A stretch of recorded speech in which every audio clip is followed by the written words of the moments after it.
waa munaasabad si xeer sare loo soo agaasimay isla markaana lagu bogaadinayay guusha Cabdulaahi Cabdisamed oo ka mid noqday 10 arday ee kaalimaha ka galay imtixaankii shahaadiga ahaa ee fasalka 8aad ee shaacisay wasaaradda waxbarashada dowlad goboleedka Koonfur Galbeed Soomaaliya. munaasabadda waxaa goobjoog ka ahaa wasiiro, xildhibaano, maamulka gobolka, golaha deegaanka degmada Xudur, waalidiin, ardada dhigata dugsiga Maamageediya, haween iyo marti sharaf kale. intii ay socotay xafladda waxaa aad loo amaanay waxbarashada degmada Xudur oo ka soo kabanaysa saameyntii uu ku yeeshay burburkii dalka soo maray.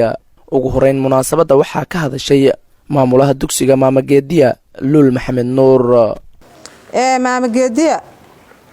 mayba roogday arday 807 arday oo 8 agoon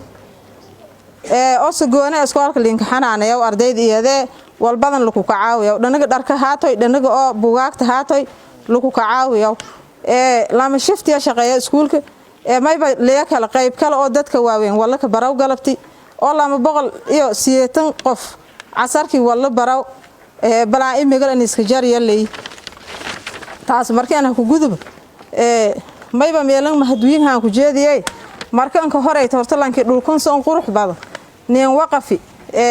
deegaanka kan waqafi degmada tan Xudur aan waqafi oo antan bulshada walka baradahayd mahadwiin yahan jeediyaan mahadla maadmayba meelan ku jeediyay xafladan maneen qabso ma fadna gudoomiyaha gobolka Maxamed Cabdi Tol mayba han jeediyay mahadwiin garab wiinganisi xafladan geeka toona meelan bayla raay ku dhakahayna eedan mahadwiin han ka jeediyaan may kala la dardaaram fadahay ardaydii oo tumiisiyeedka oo kahayti oo hata inuu ka wareejin fadahay dugsiga sare ardaydii oo mayban dardaaramay waxbarashadii oo dhabtahayti inay hata lay bilaaw doonaan hoob ilaahay macna iniyo anis erna waxbarasho deertan iyo anis erna oo hata lay horan leeyin mayba kala dardaaramay iniyo meel email ku fayl ku sii xana qaadaan intii dhumagna safaylka dhamaysadaan hor an socday laha. Cabdulaahi Cabdisamed oo ka mid noqday 10 arday ee ugu horeeya ayaa sheegay inuu aad ugu faraxsan yahay guushana uu ku gaaray waalidiintiisa oo u baarfalay. mayban tan kuma hanagay ilaahi guulin deersi horta markood marka la maadno waalidiintay inkastoo juhdi badan ay geliyeen wadana waa balan shay kor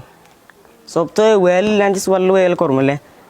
runtii horta waalidiinta wal eedan biin hoobaad waalidka baad adeesanta yoonkiin duayaan walad waayas male uf waalishaynin duayn walu sahalo male madad waalidkiin duay madaaslay maalimiinta horta wal gobsadaas walna ka baraayan ma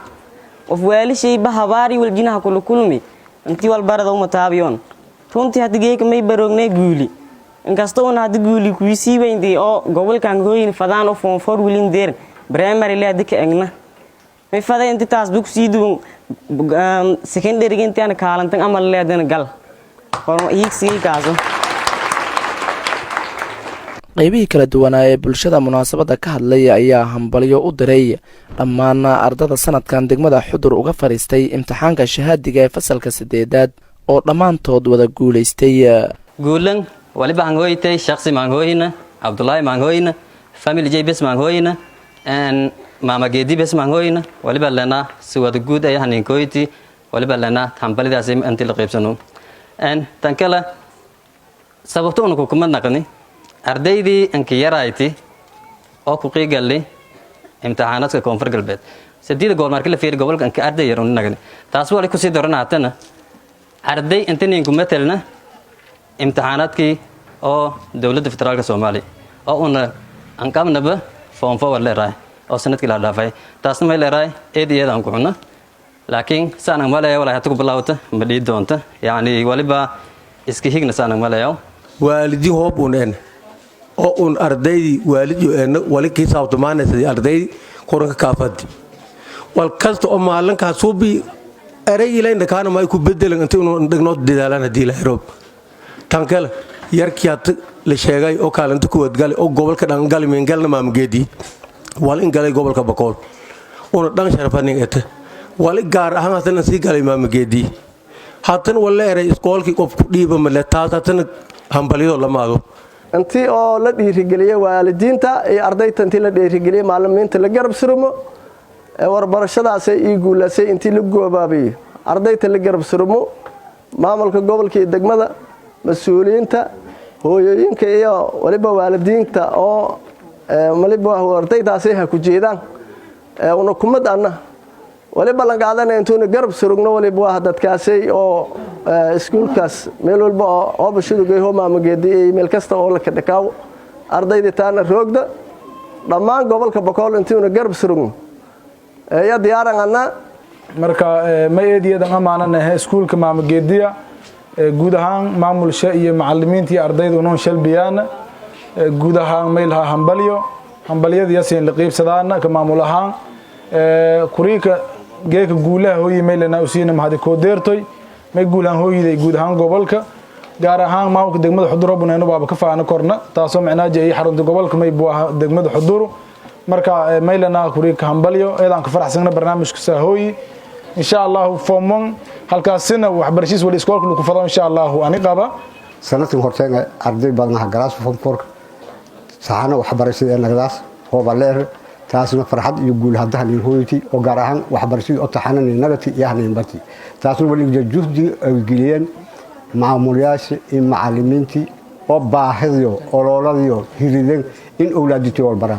iskoolaadka birshayo wal yaro $7 $10 yala qaadee wal qismaha ma birshoon wali hawal ma qaado ko haatona konton ku qaadee kontonkii balin helaan hadan saasata arday meel unuska guubaayaan bahda waxbarashada tayn inay ma aragna awlaaditaan walbarna kulli intuba ka noolna intii maagan soo surum fan in sabuuradaas iska masuul idataan soo suqaan xafladda waxaa hadiyado shahaado iyo ballanqaadyo loogu sameeyay Cabdullaahi Cabdisamed oo hiigsanaya mustaqbal wanaagsan gudoomiyaha gobolka Bakool Maxamed Cabdi Tolla ayaa bulshada kula dardaarmay inay sameeyaan wacyigelin waxbarasho walbarashada har gubaabiyo dadka har gubaabiyo dhalinyarada har gubaabiyo hooyooyinkii oonto aabiyaalka har gubaabiyo iskoolaha amro